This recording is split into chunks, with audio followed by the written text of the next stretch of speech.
As we did last week with Seth, this is an intimate setting, so really think about your questions, and I really want to open it up to the students. I always struggle with the first question. Josh and I have been close for quite some time, and we have such deep conversations, but I want to step back and ask a very simple question. Why for you has it been important to climb these mountains? And what was it about that path in chess or the path in Tai Chi and that really resonated with what you were trying to achieve, that purpose? Well, I can answer that consciously and unconsciously. I think they're very different answers. Consciously, I have a passion for quality, for pushing my limits, for experiencing what's just like the richness of life on the other side of pain or discomfort or stretch. I feel like my life fundamentally is the study of interconnectedness, how these disparate pursuits are connected by threads that people might miss. And so my approach to learning is also my approach, my broader search in life. Taking on right now, as you know, surfing and foiling. These are the arts that I'm all in on now. And it's, chess and martial arts and ocean sports and training of people. I mean, to me, these are very disparate arts, but they're connected. They're fundamentally the same once you get past the husk. So that interconnectedness is something that really drives me. I think that an unconscious driver, which I've been reflecting on quite a bit recently, is a psychological dynamic that emerges from, if you think about my life, I started playing chess when I was 6 years old. When I was, can I ask one favor, just taking a pause? So I know this might not be the way things tend to work in our times, but the content that I'm going to describe it might be one thing, but I'd love to have a real connected thematic dialogue. And if you guys would be down, if you'd be game to not have your computers open, looking at the screens while we talk, I'd be so appreciative, because notes are going to be taken and distributed to everybody else. And I feel that there's a chance that the energy of our exchange and what you soak in will be much richer if you're not looking at the screen while we're talking, just kind of soaking in the essence of it. So if you guys are game, I'd hugely appreciate that. I've done a lot of these kinds of these talks over the years, and I find that it's much richer if we're just connecting with humans. So unconsciously, I think one thing that's been operating in me since childhood is that I started playing chess when I was 6. By the time I was 7, 8, I was the target. I was the top rated player in the country for my age. And so from the age of 7, 8 until my early 20s, I would be training for cities initially, and then states, and then national championships, world championships, every way of life. And I was the target of all the other kids because I was a top ranked player. And so people would be training for my opening repertoire, my middle game style, my end game style. You've got grandmaster coaches training children to be, so a grandmaster can very easily see the weaknesses of an 8-year-old. And so this interesting dynamic emerged, which I think runs through my psyche, which was that if I didn't take on my weaknesses and if I slowed down on my growth curve, there was pain, because you'd have world-class grandmasters training kids to take advantage of any weakness they saw. And so what emerged was a dynamic where me not taking on my weaknesses or not pushing my limits or not being on the steepest growth curve I could be on actually became something that was outside of my conceptual scheme, something I couldn't even consider. Which is interesting, because if you imagine, if you're the top-ranked player and you've got tons of people kind of clawing at your feet, you slow down one beat, they pull you down and race past. And so I learned to be comfortable in that dynamic, but part of it was just relentless growth became the river that I swam in. And what's interesting is sometimes when I reflect on that, and I often am trying to deconstruct what my constructs are, or what, there's a great David Foster Wallace talk, maybe some of you have heard, where he built around this theme of this is water, of a fish isn't aware of the water he's swimming in, and then you think about knowing our water is very important. My water is this dynamic that came from being a kid with just everyone just trying to tear him apart and racing ahead of it and finding joy in that process. And so it's often very hard for me to even conceive of things, of life options that aren't consistent in some abstract way with that river toward virtuosity. So I do think that that's something that drives me unconsciously as well. So there's sort of the way I can deconstruct it and maybe rationalize it and I find a lot of beauty in it, but that unconscious driver is operating in me. When I see others that have reached perhaps peak of a domain, there's a fair amount of ego involved. One thing that I've observed from you is that the driver was never the ego, that there was something that was much deeper. And do you notice the same thing, that you see a lot of ego that drives paths to success versus maybe what drove you? I think the ego is the moment we think it's not ego, the ego slips in, and we develop ego about it not being ego. I think it's easy to slip on these things, you know. And I at this point in my life, I live a really private life. I basically give, you know, one public talk a year with or every year and a half with my friend Tim, and I do this with you once a year, and that's basically all I ever do publicly. And part of that is because of I have a really healthy respect for what can happen if you're in the public eye and getting all of the like ego stuff that comes from that. And so I live an extremely private life. And I've gone off the grid in where I live, also in that cultivation of or away from ego. I think that we live in times that are so seductive around looking for external approval for every step that we take. I mean, I'm not sure if you guys know, but Chris is a really awesome surfer, and Boiler as well. He's a great athlete. So your professor here is a solid dude. We've been in some gnarly conditions together. He's a tough guy.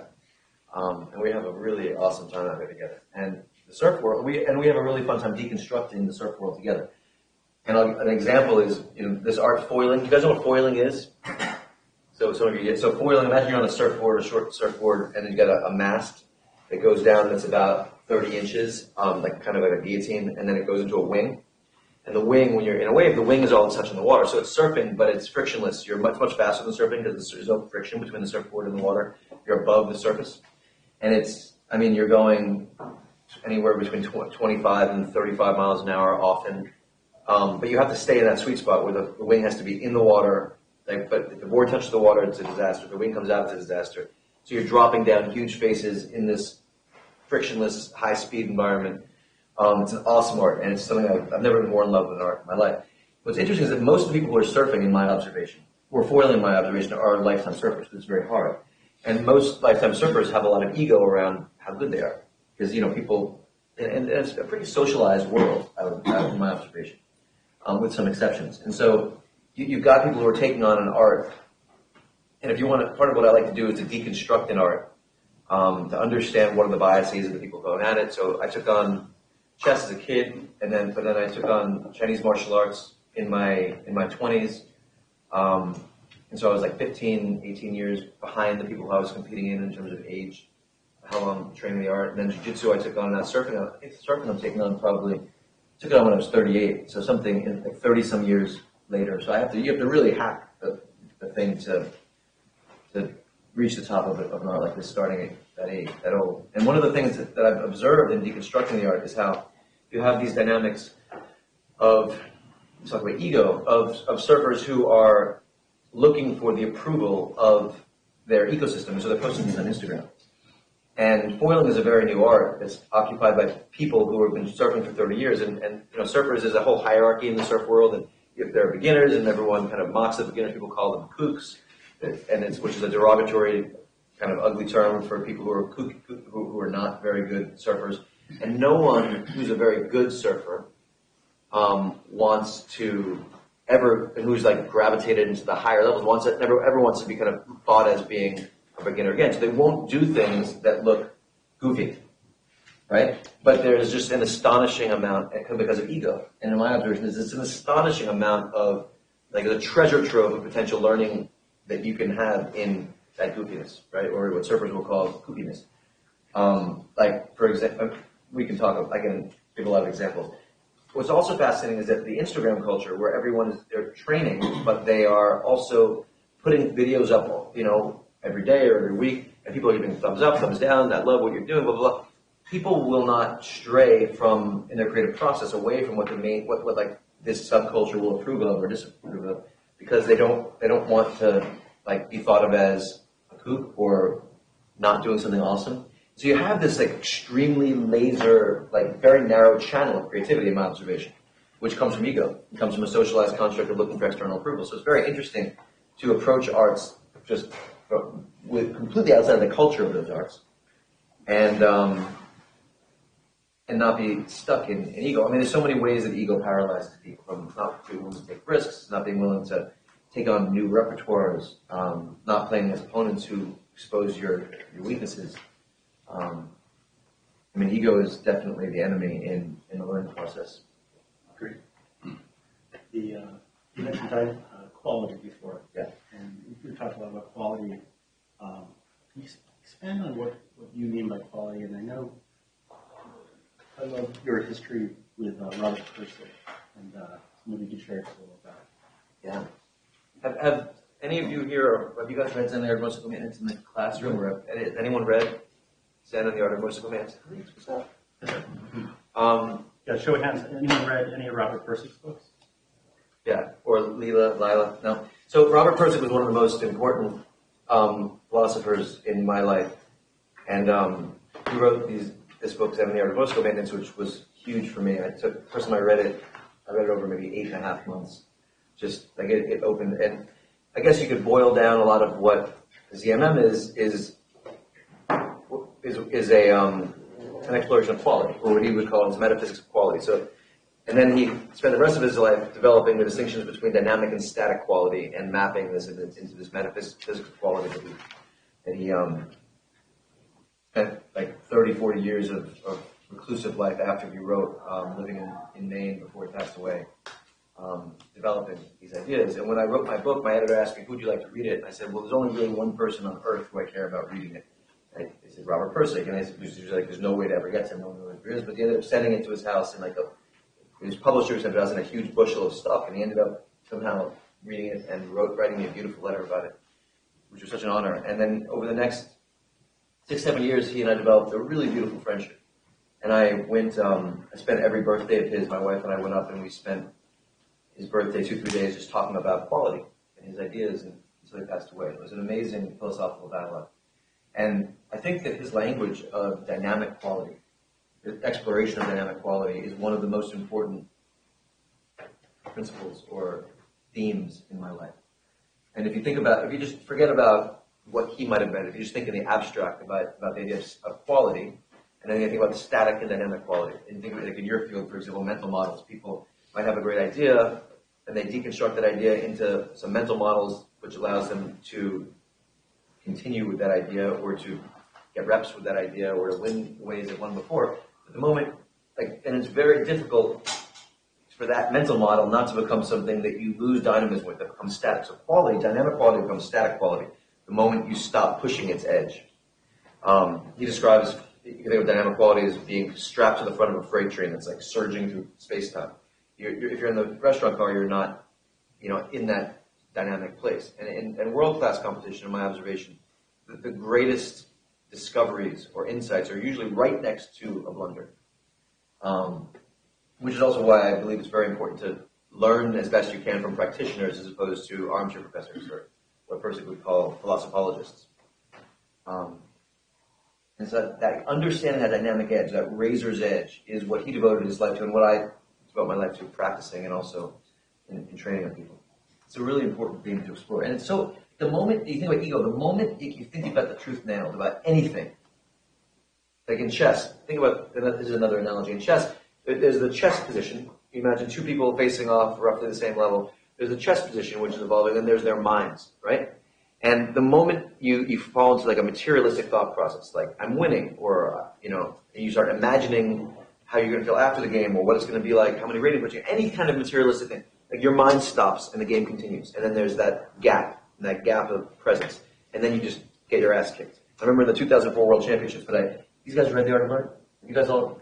So the end of that book, that World Championship narrative, that moment that it was in the second round of the moving step finals of the World Championship. I fighting that guy Buffalo, who I named Buffalo for.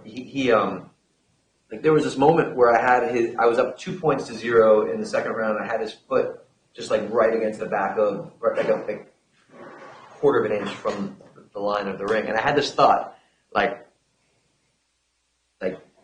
inch, like just court, like whatever, like inch to world championship. And then I had the thought, and just my head hit the ground at the exact same moment. Like that tiny little ripple of a gap between my presence and where my mind was. Drift towards the static. And that has happened so much in my chess life, fight life. I think it, yeah, so we had Seth Klarman last week. Yeah. And Seth was very open. Someone said, what is it like to be a legend of value investor or something like that? He's like, I don't like that term, value investing. It's like, because the minute you label something, this is what Robert and Josh just said, is as soon as it has a name, you've now gone into static quality. And I think that early days when Warren and Charlie would say, technology was outside of our circle of competence. I think they regret today that they defined this thing being something that was unattainable. And you constrain your learning. And I know with Robert, and he described this one of his most important books, which was Leela. He said, I'll give it a name, Metaphysics of Quality, which is this philosophy he described, but he said, as soon as I've given it a name, it's no longer dynamic. And now I've already created a paradox. And I think labeling things in our business is that first definition that we define something that maybe is not, it lacks creativity perhaps, it lacks the dynamic nature. The prevent defense is, if any of you follow football, like the ultimate manifestation of static quality. If you're playing dynamically, pushing pace, control an atomic place of battle, dominating the opponent because of your aggression, they build a belief, then you fall into prevent defense. You start backing up, and the momentum turns. And it's really interesting to think about this theme of dynamic quality in all of the different parts that it connects to. Like why, think about it in terms of what motivates somebody, intrinsic versus extrinsic motivation. If someone is extrinsically motivated and they just want to get to a certain place, and the moment they get close to that place, or they get to that place, they've lost their juice, right? Or they start to stop pushing themselves so much. If you're intrinsically motivated, or if you cultivate intrinsic motivation as a way of life, just you develop this hunger for this love for your edge. And I think that the people who I've observed who have really been world class, we're not who've just become good and then called it, but who've been world class as a way of life. There's something, they develop a love for pushing their limits and for the exploration that comes in their art and in their souls when they're at that stretch point. And then you're just relentlessly just searching for it. Marcelo Garcia, who I own a Brazilian Jiu-Jitsu school with in New York, who is a 9-time world champion, maybe the greatest grappler pound for pound to ever live.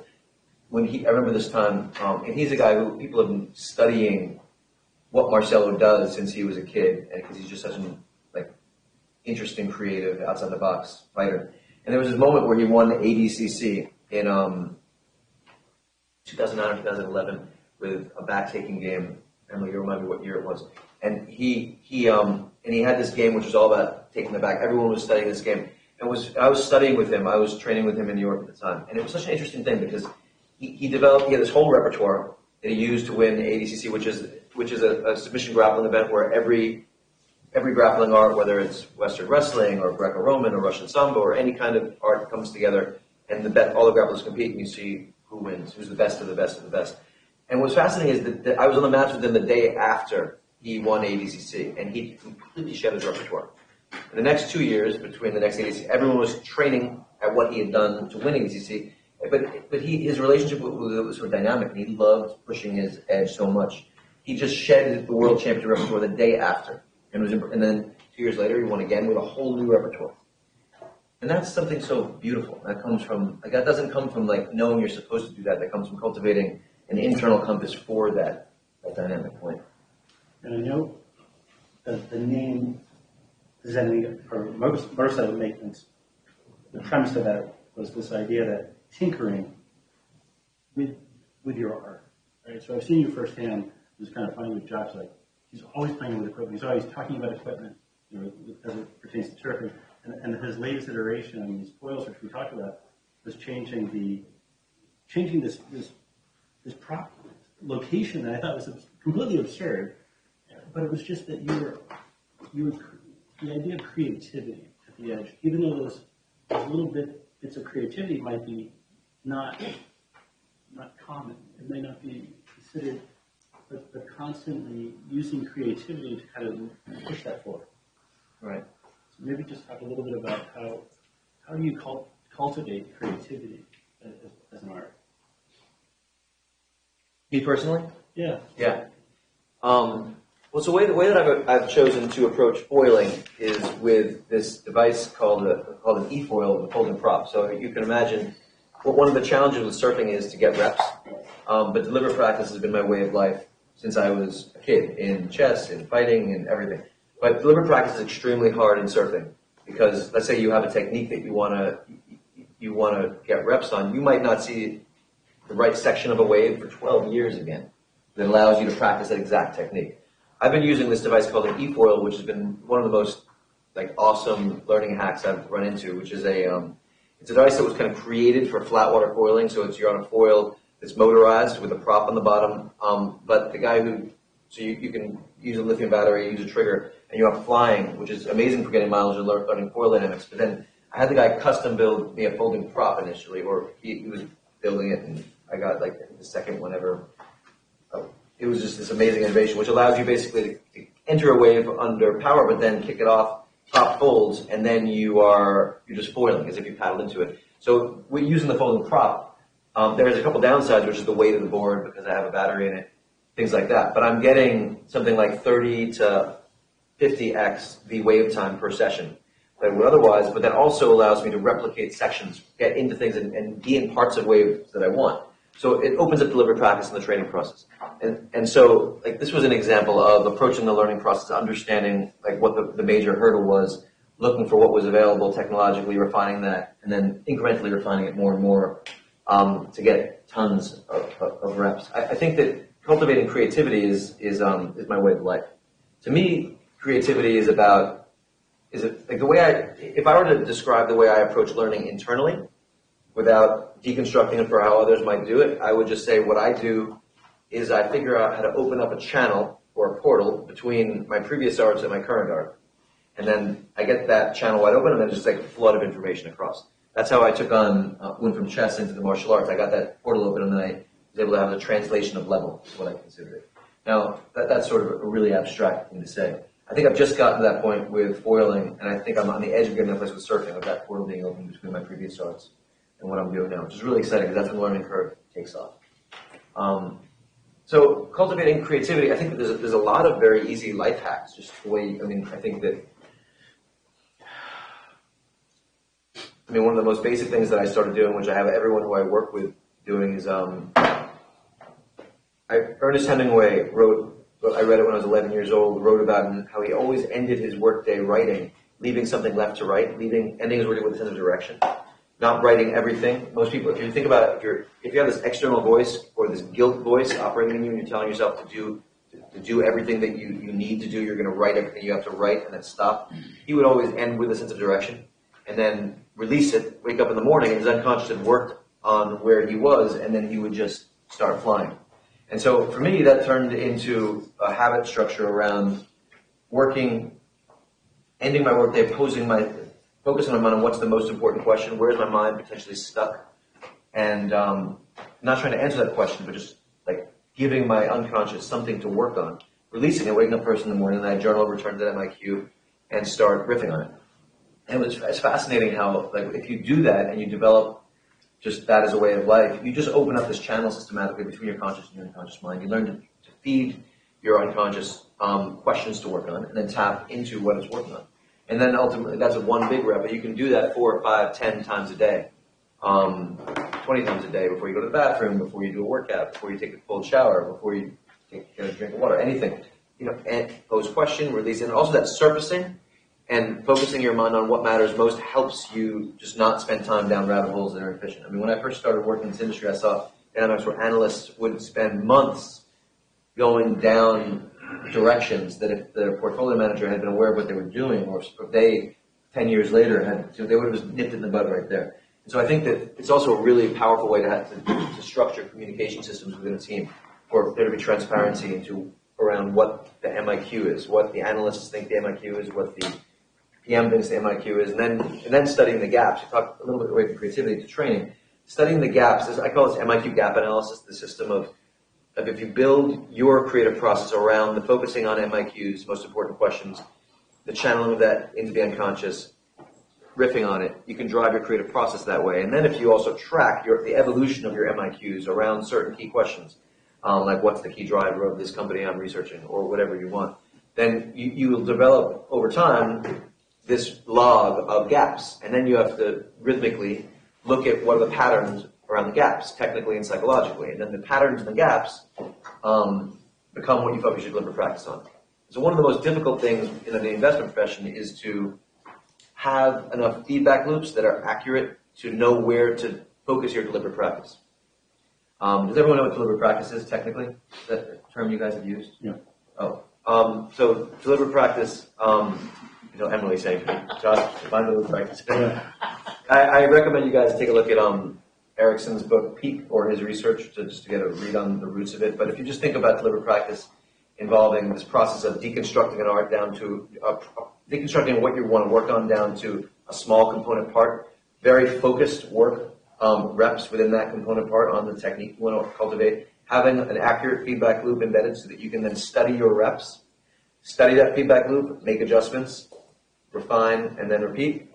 The feedback loop is the key thing. And so in the investment profession, having and cultivating accurate feedback loops is a gold mine. And people are super uncreative with it, and you can be incredibly creative with it if you choose to. And so for me, the learning process, the training process, the creative process are all intertwined as a way of life. And so how do I approach creativity as a way of life? I could have just said that. Okay? Yeah. Answer a few questions there I had. One of the things that we cover a lot in here is these students will graduate with awareness of investment principles that we've been going over. Why does a company have a moat? What are the metrics that are considered high quality? Everyone will be able to value a business and look at a financial model. But what you've seen, having now coached some of the highest performance investment managers in our profession, their teams, what really differentiates exceptional in our business versus just good? Well, if I had to say one thing, it would be getting to the MIQ efficiently. I mean, the guys who I've worked with, the men and women who I've worked with who have just been the best of the best, have this shocking ability to get to what matters most. Like a fucking heat-seeking missile, just get there. And it's beautiful. So that's, I think what's lost on a lot of us is that we're seeking answers. Right? And I think we might begin with that being the root of the problem, is that we think we've solved something, we have an answer for something. We have deterministic response. But instead we should be cultivating questions. I mean, the great ones are really great at asking the right questions. Yeah. And if it was a single thing that I would say to focus on as an analyst, or frankly in life, it's cultivate as a way of life the art of asking the right questions. That won't matter. And there's big systems around that, but that's just the thing to focus on. And so a deliberate practice to take up, if there's one thing that everyone needs here, I think this is one of the most important things I've ever learned from Josh, is kind of living in that importance of what is the most important question. And I've even challenged you with the idea that maybe there are some questions that are unanswerable, and those are the most interesting, right? So what are the open-ended questions, right? Which might be the MIQ is the OEQ, and but I think this may be. I love your OEQs. But this even may be something that you wanted to write about, right? This is a very important idea that you've been trying to even articulate even further. Well, I mean, the MIQ gap analysis process is something that I started integrating into my teams many years ago, and I for a long time I was hesitant to speak about it because I know how powerful it is but it's so hard to internalize. And I think that I really encourage people to run with it and create what you will. I mean, I think it's whether you're applying it to science or environmental questions or anything else. I mean, you see you see people just barking up their own tree as a way of life. And you agree? Yeah. Well, not one of those, but yeah. Yeah. And I think that it's so important just to refine that. But with that refinement comes so much. Like you might like it's not just intellectual. It's also like, for example, in the training process, I also it's incredibly important to cultivate a physiological introspective sensitivity, to cultivate your intuition, and to cultivate your intuition technically, and then open the channel between your conscious and unconscious mind, so you understand what your intuition is working on, and cultivate the arts of deconstruction and reconstruction, right? Deconstructing complexity out of the component parts, and then chunking like insights into an intuitive field. Like, so for example, cognitive biases, you should do a systematic study of cognitive biases so you understand what might be operating beneath the surface in your decision-making process. But ultimately, one of the places that I disagree with a lot of the academics around cognitive biases is that I think the world's best real-time decision makers, they're not going through checklists, so they're not thinking fast and then slow. They're actually taking cognitive biases and integrating them into their unconscious understanding of decision making. So chess players, for example, there's core principles, and then there's a whole vast substrata of exceptions to the principles, and exceptions to the exceptions to the exceptions to the exception principles. So when a chess player is thinking of something, he's not just having a thought process and thinking, well, what bias might I be falling into? The biases are integrated into the principles. The principles involve the embedded biases and the ways of dealing with them and the ways of resolving them. So I think that, so going back to your question, that's the biggest thing I would say is cultivating an understanding or the art of knowing what matters most. I think that integrating your body into your creative process is hugely important. Physical training, being healthy, nutritionally, sleep, physical fitness, everything, and then cultivating somatic awareness, doing meditative work, harnessing what biofeedback can do to drive your meditative process and your physiological introspective sensitivity. Incredibly powerful stuff. Otherwise, we're operating with a brain disconnected from the body, but the body is really what tells us what the brain is working on. And that cultivating that channel, I've seen so many investors who were good brains, but separated from their bodies, and they cultivated that physiological connection. They just went to another level, and that's how they were able to access it. But I also think that the theme of dynamic quality manifests through evolving constantly your relationship to pain, to mental and physical discomfort that comes with that stretch point, with being uncomfortable. That's a theme that I think people should take on in everything. Physical training, mental training, introspective work, go right into the storm as a way of life. Everyone's always avoiding the storm, but if you go into it, you think about when your heart rate's at 174 in a cardio interval training session, or if you're getting into 33-degree ice water in cold plunging, which I highly recommend to everyone to do cold plunging. It's such a phenomenal way to focus for a lot of physical reasons, but also mentally. If you give yourself an out, you are going to bounce out of that water. But if you learn to, with your mind, stay in frozen water and transform that feeling of wild discomfort and terror into peace, into pleasure, you're cultivating a meta principle, which I call living on the other side of pain, that you can apply to all these other principles that I'm describing. It's just a way of life. And applying that to one of your investment teams, there are situations where they may be in a chaotic environment on a trade or an oral market, or are there other ways to kind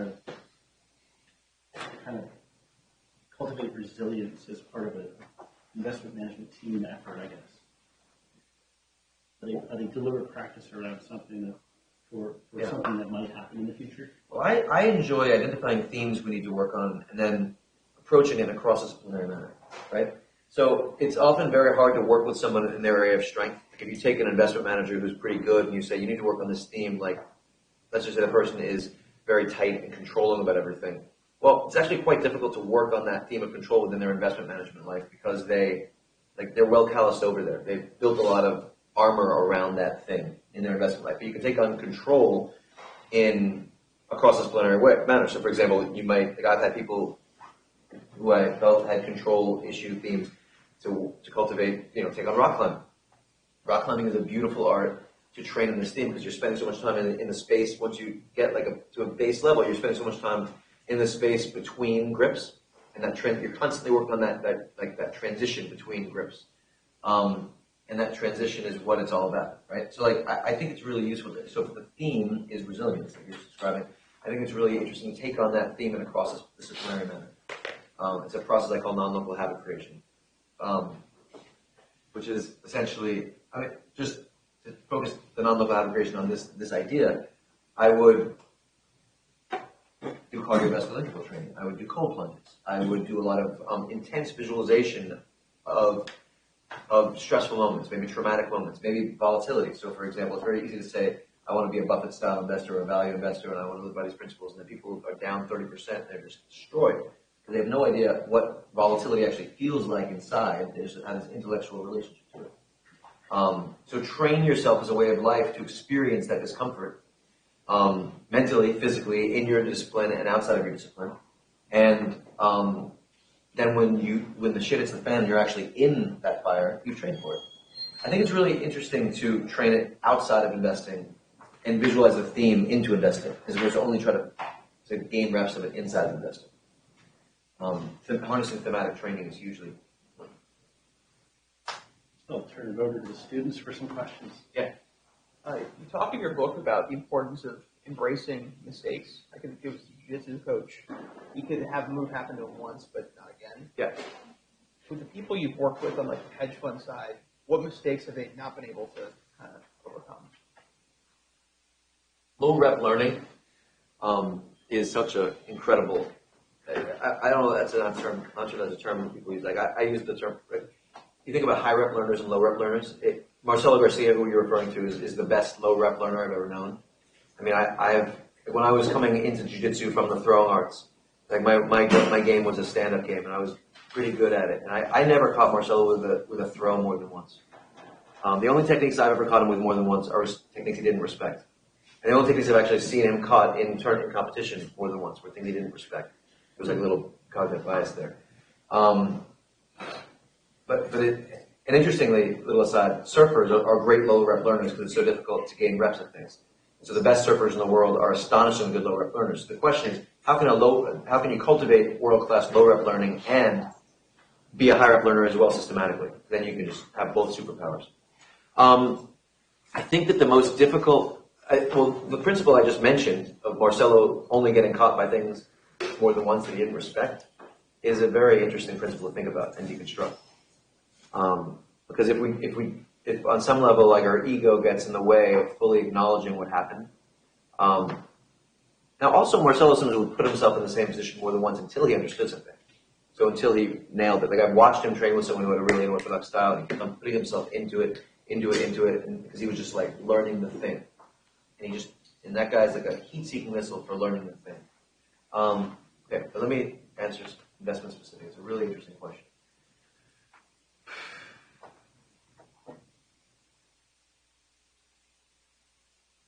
The kinds of things, I think if someone hasn't accurately zoned in on what the mistake was thematically, so they might understand the technical dimension of the art of the mistake, but there's a psychological driver that was actually, like, the technical is actually just like the symptom of a broader psychological dynamic, but they didn't see the psychological dynamic. I think that's the kind of thing that happens a lot. Or you can invert that.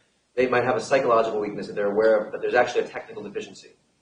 And they're focused on the psychological, but not the technical. So one thing that I suggest to people is to always deconstruct gaps, right, or issues, weaknesses, both technically and psychologically, and personally and professionally. So I think that those four dimensions are really powerful. I'll give you an example. Like, in my early fight days when I was training in the Chinese martial arts, like, I had the experience of a guy, who would make me angry. He would make me angry by going after my nose, my jugular, my eyes, right? And it was outside the target area of the sport. And like, I had this righteous indignation that came out of me. And he was like, this guy's an asshole, he's not playing by the rules. All these like self-protective things came out. The truth of the matter is, I didn't know how to deal technically with what he was doing. Therefore, I was scared. And I was having righteous indignation as like an ego response. So I took on training technically and how to deal with people attacking my eyes and my nose and my throat and my balls and my knees, and just learned that technical part of it. And then I just started inviting him all the time, and I started asking the dirtiest guys I could find to come and fight with me, and they'd talk, and then it was fine. So the technical weakness was leading to the psychological problem. So I think that's a way of thematically deconstructing what you're saying. The patterns behind the repetition of error I've seen is when people might be focusing on the wrong dimension. And that's focusing on people who don't have the ego in the way of actually admitting error. I mean, a lot of people just won't admit being wrong, but that's just obvious. And then there's an overconfidence around intellectual learning, which is a big one. You might have people who have learned from a certain kind of experience, or they think they've learned from watching someone else go through something, but they haven't driven the lesson into their being. So I have a process that I call firewalking, which is basically training to learn from other people's experiences or things you might read with the same somatic intensity, physical intensity as if you experienced it yourself in a high pressure environment. So for example, if you're a jiu-jitsu fighter and you overextend your arm in the world championship and you get your shoulder ripped off, you're probably not going to overextend your arm that way again. But if you watch someone else do it, you might just, then you go have a sandwich, you might not. Really, I've learned that important lesson so deeply. But if you develop the ability to, anytime you see somebody make a mistake, burn it into yourself somatically, and get your whole being physiologically engaged with it, it's a huge learning hack, and it helps people. So intellectualize learning without translation into the full being. I'll give you a chess and investing example. Studying chess, like if I'm studying like I had a period of time where I was studying all the games of Bobby Fischer, like all the high-level games of Bobby Fischer. I was studying his world championship candidate matches, world championship matches. If I were to sit down and study Fischer's games, study his annotations of his games, right, just read, which is awesome to have Fischer's annotations. He has this amazing book, My 60 Memorable Games, where he just describes everything he experienced during those 60 games. I might learn X. If I sit down and I play like solitaire chess, as if I'm Bobby Fischer, so I look at the opponent's move and then I struggle to find what Fischer did, every move, like as if I'm in a tournament game, and if I make the same decision, I go on, different decision, I look at the gap, and then I come back to try to figure out why, and then I go on, and then afterwards I study the annotations, I'll learn 1,000x, right? So harnessing that full engagement will overcome most of the repetition of error. An investing example, there's a really very well-known investor, I won't mention his name, who had a wildly concentrated position in a very risky asset. And an analyst of his was describing the position to somebody and said, I'm trying to be as abstract as I can about this, and said he had a 90, imagine the whole, he said he had a 90% position. The guy put most of the fund in this thing. And this thing was down, as the analyst was saying, this thing was down 90%. And then the guy, the PM was sitting next to him, and he looked at him and he said, no, it was 95%. He said, it's 90, 95, it's close enough. And the guy pounded the table, and, he said, no, that's half again. So you think about, an analyst, 90, 95, it's pretty fucking bad either way. Not really engaging, but no, that's actually your fund just halved again. After being down 90. So that's a wildly different experience intellectually versus if you're running the show and you have a career risk and all that fear and all that shit boiling up, right? And then it halves again. So what I would recommend is cultivate the art of when you learn something, learn it as if you are the one running the show and it halved again. Down 90 first and then half again. That's firewalking. That will eliminate repetition of error like you wouldn't believe. Okay. I'd imagine that computers impacted the world of chess quite a bit in the 80s and the 70s. Oh, yeah. And artificial intelligence might be impacting finance in the next 10, 20 years. Yeah. How much of parallel do you see, and what do you think humans should be practicing here? What's the role of humans in that coming transition? Yeah, I'm spending a huge amount of time on that right now.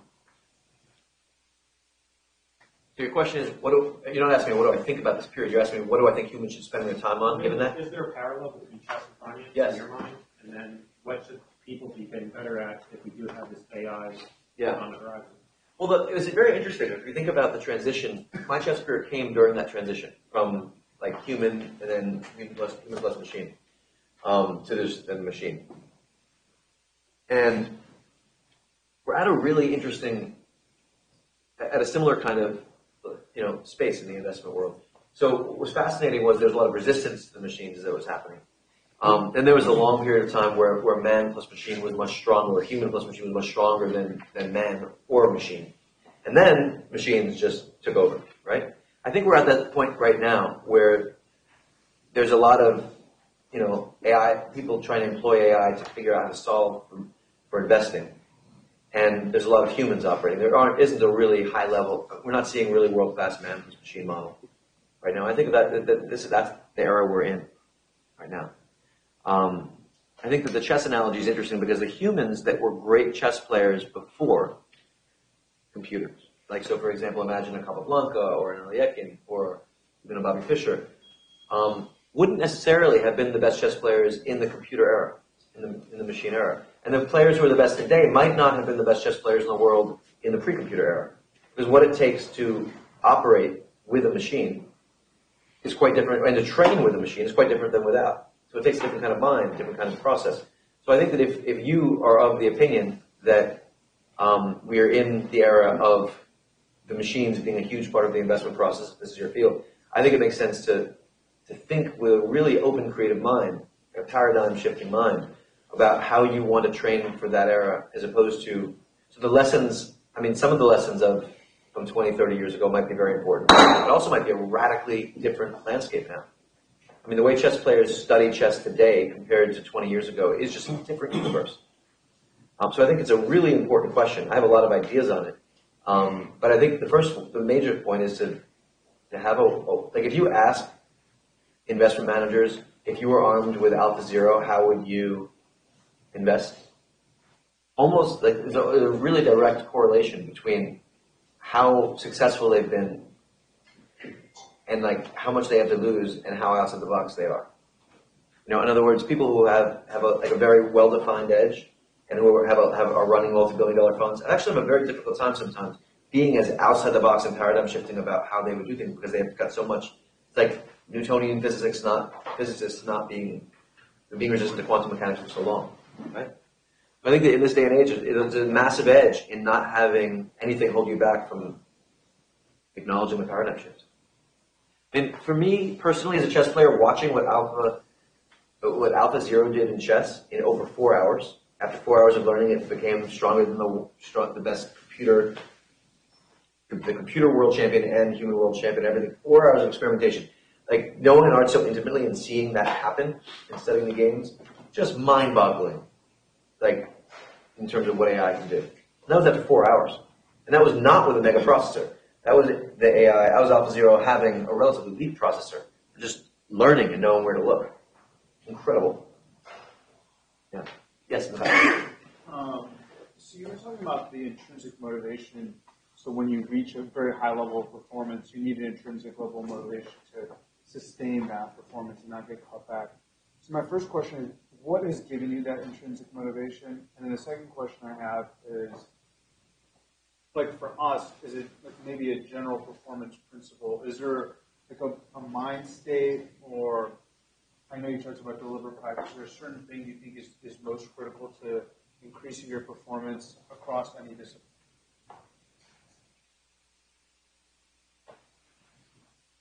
Your second question is yes. That's a big one. We spend a lot of time on that. So in terms of motivation, one of the things I want to say is that I believe in unobstructed self-expression as the goal, right? And I don't think there's one path for all of us. We need to be true to ourselves. And so I don't believe, intrinsic motivation I think is very important, but I also feel that for some people extrinsic motivation is a hugely important flame that drives it. And so I don't think that there's one solution to motivation. I'm not prescriptive about these things. And so I've worked with people who were like 99.9% intrinsic motivation. I've worked with people who are 70% extrinsic motivation. And maybe a lovely 30 or maybe much less intrinsic motivation. And I think that you want to find the sweet spot that helps someone be true to themselves and express themselves. Now I happen to feel that there's a lot of potency in intrinsic motivation. It's a theme that you can bring into a lot of things. But I think it's really important not to be prescriptive, because that's static, in my view. In terms of you asked a few questions. In terms of what I do to cultivate intrinsic motivation, well, I think that river that I spoke about in the beginning, funny, river. River's the name of Chris's baby. Beautiful name.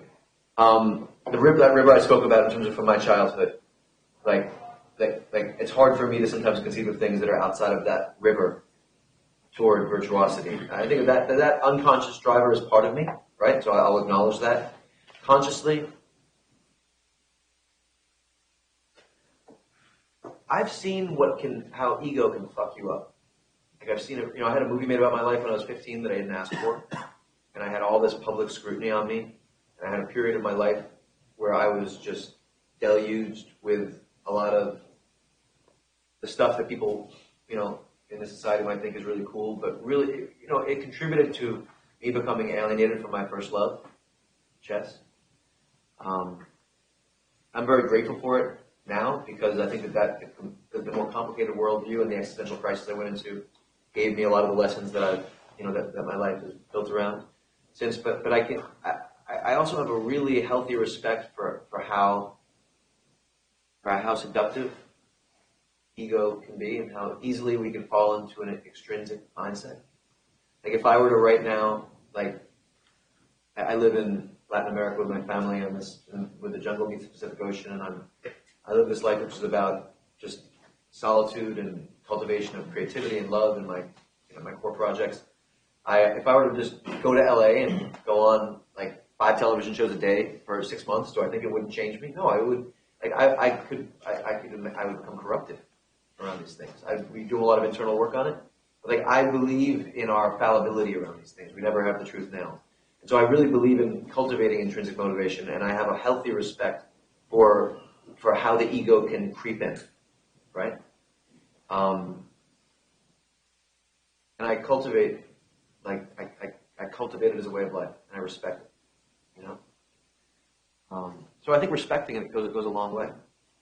And we have if you're as your career progresses, you have choices to make. You can say yes to that television show or no to that television show. I mean, yes to publishing a lot of stuff publicly, or no to do it, right?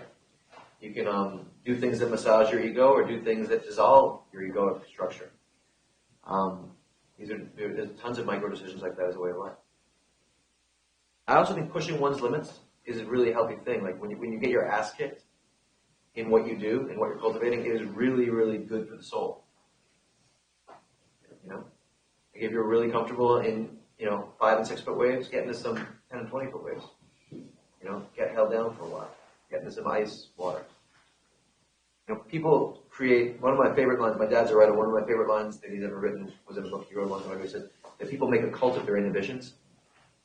I think it's a beautiful psychological point. People make a cult of their inhibitions, their fears, their insecurities. Go at them. Go into the flame. Is that what you would say is the thing you would recommend us to do across any discipline? Go into the... Yeah. Push your limits as a way of life. But that doesn't mean... But the thing is that people will say, push your limits away, and they'll be like, I went to a spin class. I don't... That's not really your limit. I mean, your real limit. One of the funny things that happens is you compete against people. I remember when I went to the 2004 World Championships, I remember in the second day of that tournament, you had so many fights, and then my body was destroyed. I couldn't lift up this one, that arm. I couldn't turn my head, and your whole body's destroyed, and it's the end of a long training camp. And you learn how deep you can dig. You can dig deeper than you ever dreamed, then deeper from there, and deeper from there, and deeper from there. So people have this way of saying, I did a cardio class and they push their limits. No, you need to find what really makes you look at your demons in the eye and go there, and then go there as a way of life and learn to love that demon and find new demons and deeper demons. And that's a beautiful thing. It's so much fun in my experience. But you need to, I think training at that becoming fun.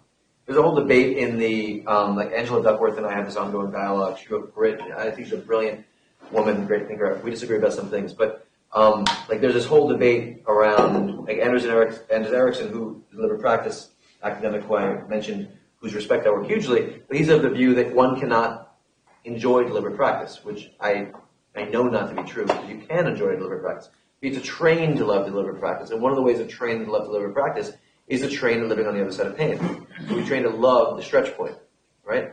So if we train to love the stretch point, then deliberate practice becomes beautiful, and then we hunt the stretch point out. So we want to get to a point where like we are heat-seeking missiles for our deepest stretch points, and that's where we live. And then like you're just going to be, your ego is going to be very hard to get inflated because you're kicking your ass all the time.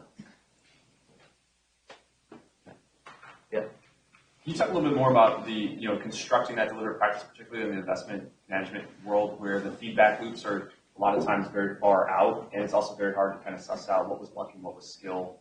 How do you, when you're working with other firms, how do you think about that? And is there kind of a set process that you could put in place to tease some of that out? So the MIQ gap analysis process that I described is, if you really like look at the steps that I described, and that is an extremely systematic process for exactly what you're asking about.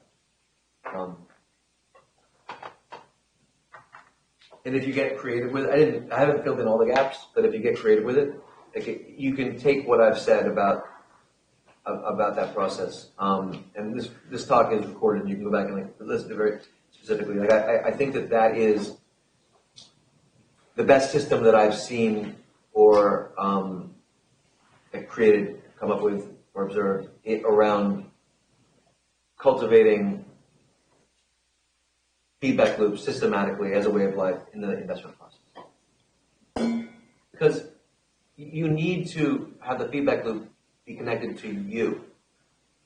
Right? It can't be like you're looking at what someone else is doing and learning it in the abstract. Ultimately, like you want to be pushing your limits really hard to come up with. Like, when you think about the MIQ, right? What people will usually do is just like they get they're done with their work. They're like, "Oh, what's the MIQ? Oh, what's that?" And they call it, But no, like you stretch for the MIQ as hard as you would mentally, as hard as you would stretch, like as high as your heart rate has ever been in your most intense workout in your life. Like that's how hard you're intellectually pushing for the MIQ. Like it's not just a question, it's really the fucking most important question. Like really, that's hard to get to. But stretch for that, like all the way. And if you stretch for that all the way, you'll come upon something very interesting. And then if you brainstorm on it the next morning, you'll have some ideas. And then if you return to it and you stretch for it the next day. And then you observe the evolution of your MIQ relative to the thing, but not your MIQ, your MIQ, like all in, right? And then you look at the gaps between them and you observe the patterns of the gaps. And you cultivate a mentor to help you do your MIQ gap analysis. Personally, professionally, technically, psychologically, all the dimensions. And then you do your deliberate practice on the gaps. And you harness firewalking, like I described, right? So you can take other people's experiences within those, like within that deliberate practice, you're doing reps from other people's experiences on that thing that you deconstruct things down, and people are embodying it all the way, full body. I mean, that's a way of life. I think that's the system that I've come up with. Yeah. Yes. I'm not sure if this is like too philosophical. I'm just curious about like what do you think is the driving force behind you like looking at different disciplines and constantly like seeking, I'm not sure, it's like a better self-improvement, or you're just like trying to outgrow yourself, and like would you mind sharing something on that line? Yeah.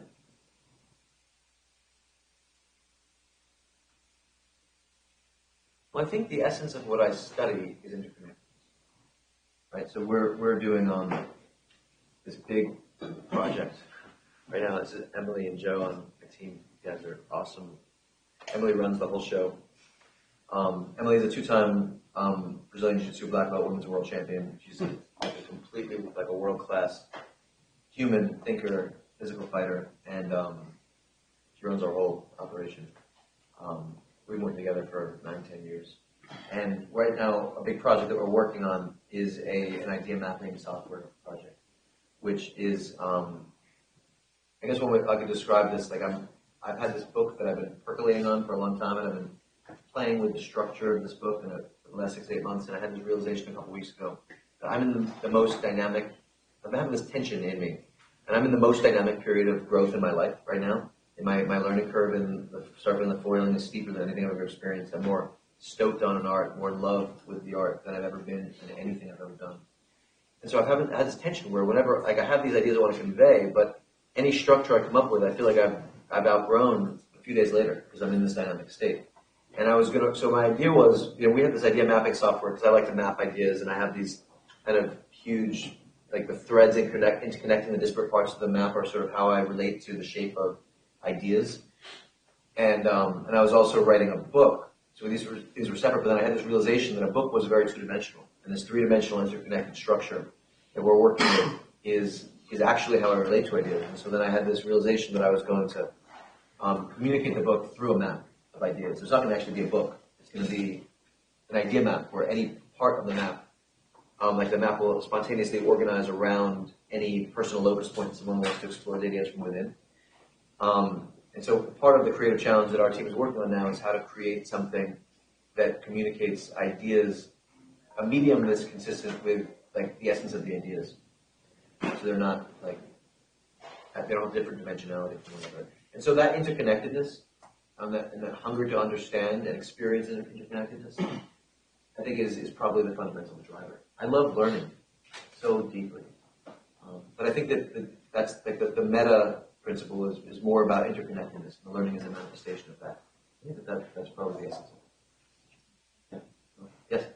So, move from, something like chess to then jiu-jitsu and surfing. How did you choose these disciplines or sports or whatever you want to call them? Because, like, I'm sure you had the option to choose a variety of different things at every point in life. Why did you choose these specific disciplines? Well, chess chose me when I was 6. I was walking through Washington Square Park, and I was magnetically drawn over to an old man, and I felt like I was discovering a hidden memory, like a distant memory. And I don't know, that just grabbed me. Tai Chi and Chinese martial arts was self-exploration.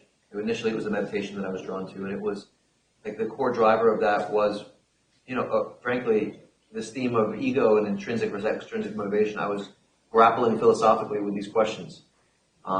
It was part of my spiritual search. And then so in the 2004 World Championships, when I won that last match, I went into a bit of a crisis because my relationship to the martial arts, the fight game is violent, it's intense, but I'm a non-violent person at my core. Like I was pushing my limits in these violent arts, but I want to take care of people, and I reached an amoral moment in that world, and I exploded through this guy's elbow, and I shattered his arm, and I was really uncomfortable with that.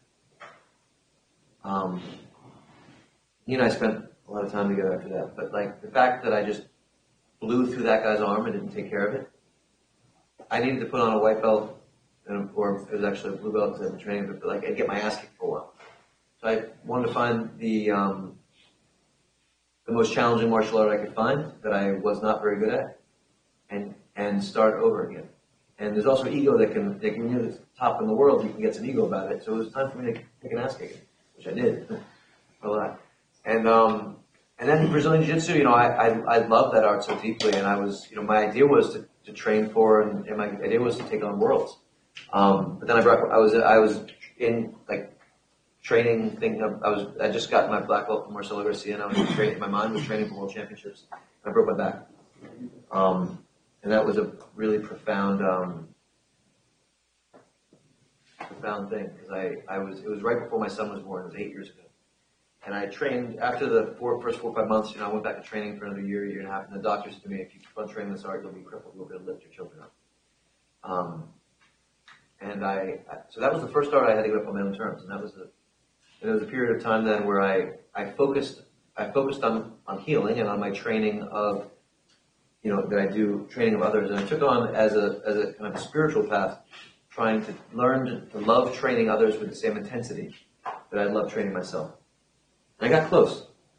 And I really took on the art of, I went all in on training others as my primary art. And then I fell in love with surfing. And for me, I've reached a moment before I found surfing that receptivity was the core thing that I was working on. And the essence of surfing to me is the art of receptivity. Yes, that's what surfing really is. You cannot dominate the ocean. You're receiving what the ocean is providing. You're reading it, you're blending with it, you're merging with it, you're right in, like, next to the annihilation point. You're surfing on you're right where the energy is peaking and exploding. You're just receiving. And so for me, the essence of surfing is the exploration of receptivity, which is connected to thematic interconnectedness. So for the most part, it's been like my internal search from a broader life perspective that's driven me to these arts. But to me, also, the arts are all, like, that's the external husk. It's all the same.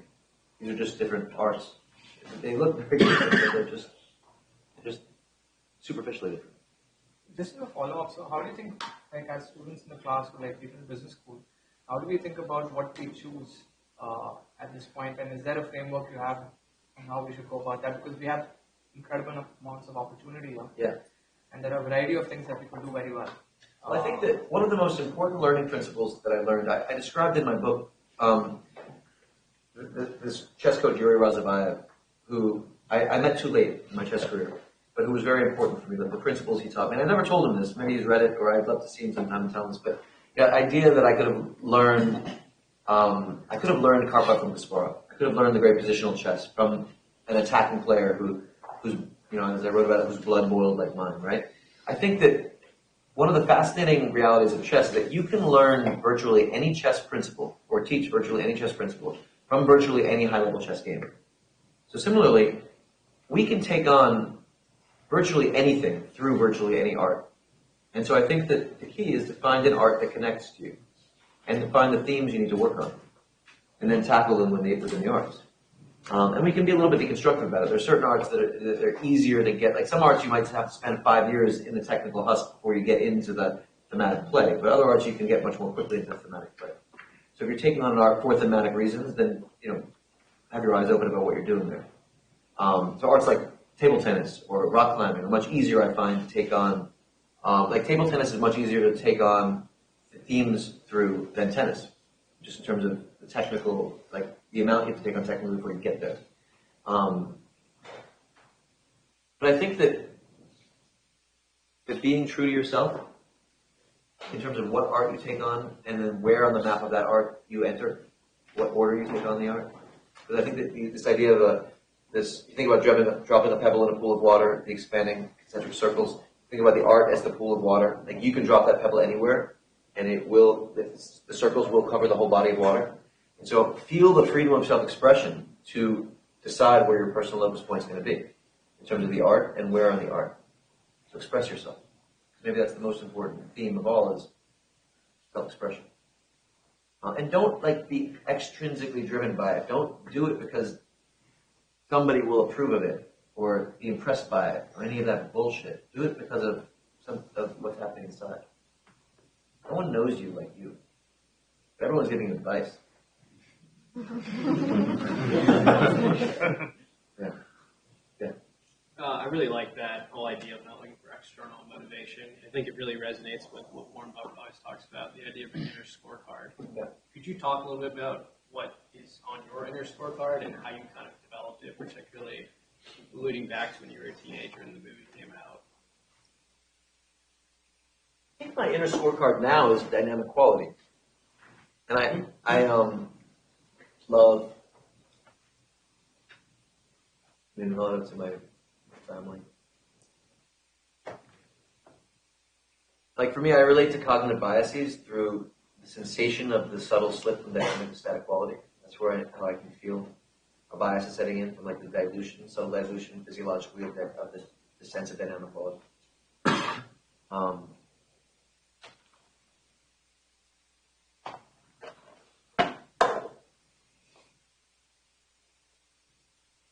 In my inner scorecard relative to the arts that I'm taking on right now, I'm taking on surfing and foiling. I mean, sometimes I'm out there in like big thunderstorms, like 20-foot waves, brown water. I'm like, what the fuck is wrong with me? What am I doing out here? You know, it's like, and no one will ever know I'm out. You know, it's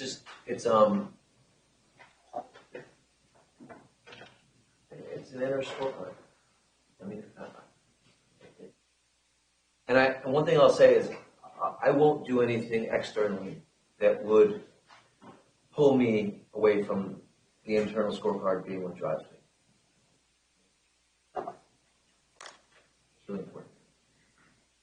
Josh, do you think the internal scorecard is an extrinsic, intrinsic?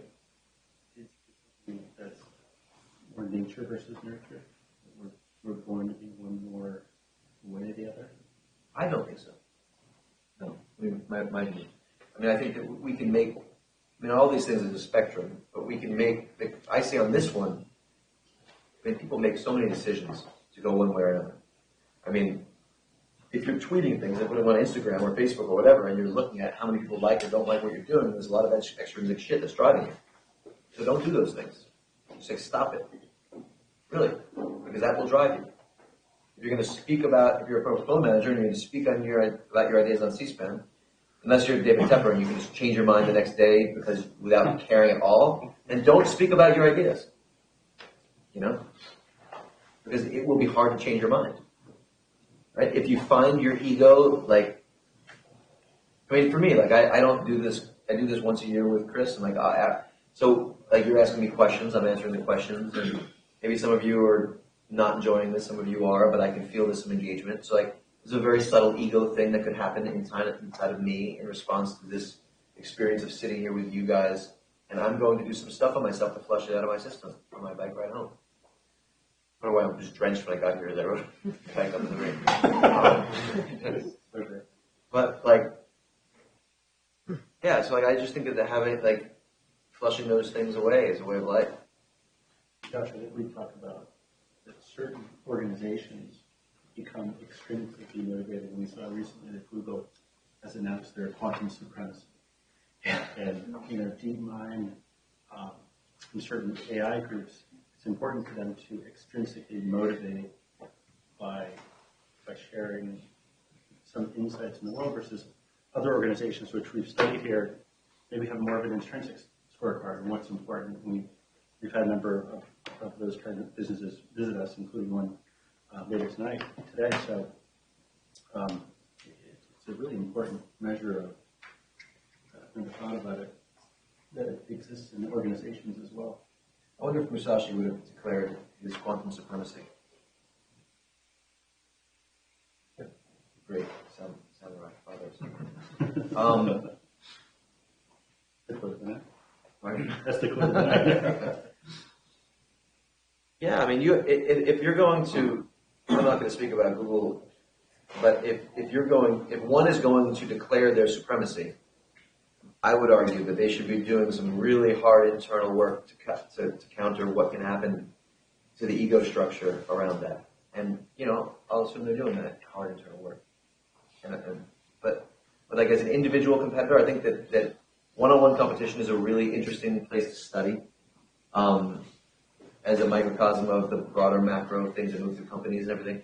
It is so important. And think of you guys, even if you're on teams or like your individual competitors, I would say it's really important to make it a way of life. To not let those ego things sink in and drive and like take root. Yes. I can explore the idea of intuition and when you think it's a good idea to use intuition, when you think it's not. And if for you, it was necessarily when you're playing chess or fighting or when you're training investors now, this idea of using intuition when and how to use it effectively. Well, I think the intuition, I mean, for me, my intuition is my most important guide. And I think the intuition can be a superpower if we cultivate it as a way of life. And we systematically train it as a way of life. But if we don't, then it can be a train wreck. Because it's not intuition, it's just like all of our ego-protective instincts driving us left and right and wherever it drives us, right? So I believe in training the intuition as a way of life, which is hard. But if we're doing that, I mean, our unconscious mind is so much more powerful than our conscious mind. And we can, and a lot of what I've described today in terms of systematically opening up the channel between our conscious and the unconscious mind, deconstructing our decision-making processes, doing this MIQ gap analysis to refine our intuition and refine our vision of what matters most and think about things personally, professionally, technically, and psychologically so that we are just relentlessly, introspectively deconstructing where our strengths and weaknesses are and where the patterns are, right? And then understanding when we have mental models, not just those mental models, but what are the exceptions to those rules and the exceptions to those rules and the exceptions to exceptions, right? Like if that's how you're living, I think the intuition is a gold mine, absolute gold mine. You know, I think a lot of people confuse instinct with intuition. Yeah. And you mentioned thinking fast and slow. I think your initial, a lot of people say, oh, I'm following my intuition. You're like, no, you're following your instincts. And instincts are very different. Yeah. What Josh is talking about is a much more somatic, learned at the end of a lot of work. Right. Yeah, I mean, we're always taking in complexity, technical, psychological, and then we're chunking it, right? And then we're learning to access those chunks of information through a feeling, right? So if we're doing that, when we meet somebody, we might have an intuitive sense of discomfort or a lack of trust, or maybe our hair stands up, right? I mean, last year I was surfing. It's 5 o'clock in the morning on a beautiful, I was taking a trip to New York that day, so I was out really early. Sun was just rising, gorgeous glassy, 8-foot face. Big gnarled piece of wood came up in front of me. I ditched because I was about to hit it. I hit the water. My brain thought wood. My whole body lit up, red alert, hair stood up, everything. My wild fear. I mean, something jumped on my board and a 10-foot croc came swimming up next to me. I didn't see the croc in my brain. I didn't think croc. I'd never seen a croc in the water before. The croc's basically the worst thing you can do. I mean, you don't want to nail it up with a croc in the water. But that was the intuition. But I spearfished my whole life, and I've spent a lot of time in the energies of on big sharks and predators, right? So if you train that intuition, then it will alert you. Great hunters in the Amazon talk about sensing the jaguar before they see it. They're reading patterns they're not aware of consciously. Great investors have an incredible intuitive sense if they train their intuition as a way of life. But I will say that it is really, you got to do that first part. You got to train it. How do you train it? I mean, I've spoken about a lot of ways of training today. I mean, I think all the systems I've described so far today, they're systems for training intuition. Yes. A lot of the conversation today and a lot of these kind of arcs that you've taken on yourself seem to be very kind of individualistic. In the sense that it's all very much yourself. How do you kind of take that and then apply it to a whole institution or to a whole group of people, a team, maybe a whole company, or things like that? Well, I've studied team dynamics and I've worked with teams. I've also trained with fight teams. So you can't fight alone. So you're in a team, but you're fighting one-on-one. And I've done a lot of work with teams for the last, I guess, decade in my training them. I do think that there's a lot, teams, there's a huge amount of crossover between the micro and macro. And I think that if you can think about all the principles of frictionless, unobstructed self-expression as an individual, and you translate it over to a team dynamic, it's very rarely not a good way to go about things. You think about communication systems. You think about the ego structures that get in the way of communication systems. They're very similar to the things that block us in our own introspective process, right? Think about real-time feedback and ways of opening up difficult dialogue between an analyst and portfolio manager, analysts with one another. These are very similar to the blocks that we might have in accurately deconstructing what's happening in our mind with ourselves, right? So I do think that the micro is a really useful, that's the first line of my book, the Urching You Shoot book, about the principle within is the same as the principle without, right? So cultivation of the internal. I think that I think the micro is a great way to study the macro. And I think it's much, much easier. It's micro, we can know ourselves, we can study ourselves very deeply. It's not easy, but it's studying a small pool of information very, very deeply, touching quality, then translating quality across, for me is infinitely more effective than trying to study all the complexity, right? So I study the end game first in chess. So I do think that at this stage, what I would recommend, as we're all evolving, is just do deep work on oneself. And then those principles will cross over. Because they really do. And investment teams tend to be, the top investment teams that I've experienced, they tend to be pretty small. They're like Navy SEAL teams. And the principles they're built on are quite similar to these internal principles we're talking about. One final question. You talked before about the importance of operating at a 10 versus constantly at a 6. what are realistic ways, like in the investment space, we can structure our days or our lives so that we can do that without, might not be able to like go to South America for a month. I mean, what do you find is helpful? So what you're referencing is I've described. I think you're referencing is I've described very often when I start working with people, they might have like their creative process. If they're rating their creative process moment to moment, and let's just say it moves from a 10 to a 3, they might not even be aware of that, right? So I think the first thing is to cultivate an awareness, an introspective awareness of the quality of your creative thinking and the quality of your energetic state. And that's introspective work. Biofeedback work can be very useful for that. And so, like, if you're aware of that slip from a 10 to a 9.5, it's much easier to get back to the 10. They can take a little break, right? So the stress and recovery. So to answer your question, the stress and recovery, rhythm is very important. Building an oscillation throughout your day. Like not just grinding out 5 hours of work and then stopping, but 40 minutes on, 4 minutes off. You know, some kind of rhythm like that.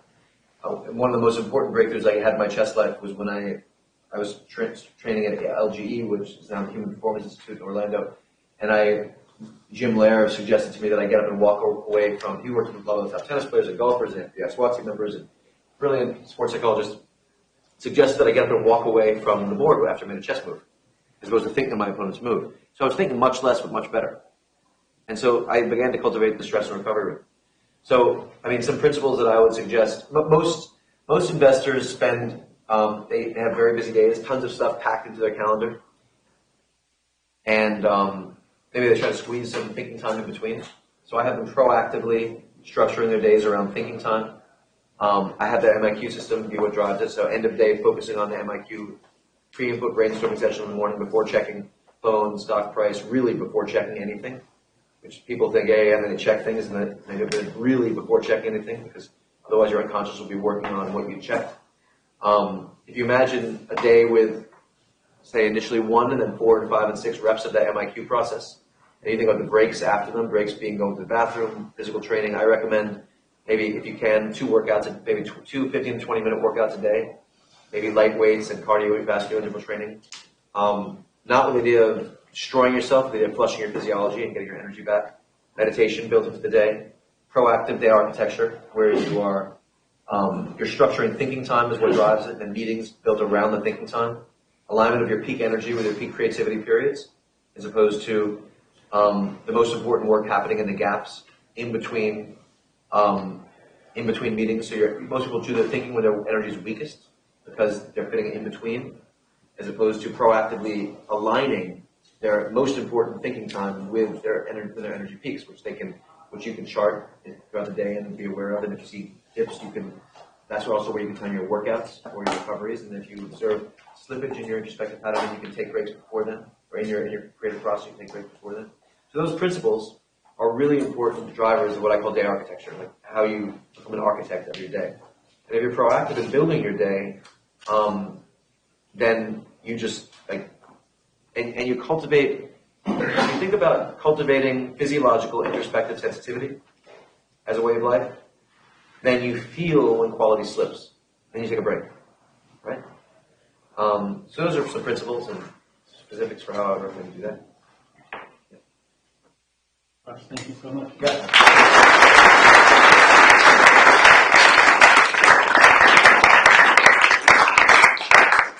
So we're going to take a break, and we're going to start right at 4 o'clock, so if we could all get reorganized before that. Thanks, everyone. Thanks so much.